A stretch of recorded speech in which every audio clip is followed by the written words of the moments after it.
दिल्ली से चल के आई हूँ केतना जिला के मेलो भाई हूँ बुझल।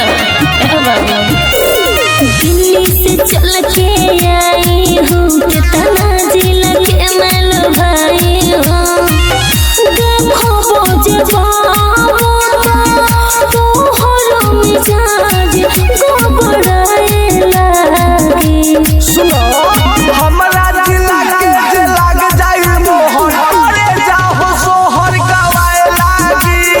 हमरा जिला के जे लाग जाई मोहर अरे जाहो सोहर गवाए लागी। देर मत बोला।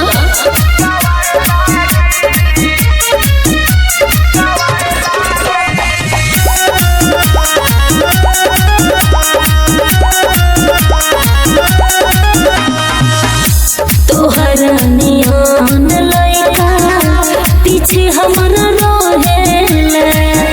हमर फरमाइश बाबू सब पूरा करेला। अच्छा हमरो सुनो अभी देखलू कहाँ हमर दम गोरिया हम बानी न केहू से कम गोरिया। ऐसे जोनी बोला बाबू कुछ दिन के बाद हो जाए लागी। हमरा जिला के जे लाग जाई मोहर अरे जाहो सोहर गवाए लागी। हमरा जिला के जे लाग जाई मोहर अरे जाहो सोहर गवाए लागी। बड़ी बदमाश madam.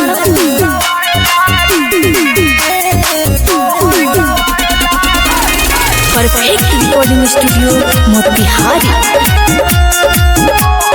Music by Mantu Manish.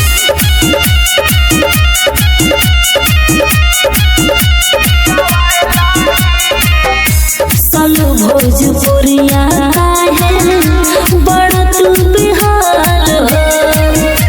कब से इशारा करे राइटर छोटे लाल बतिया बुझा।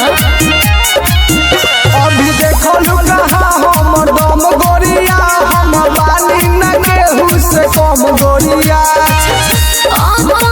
जे बोला तारा तोहर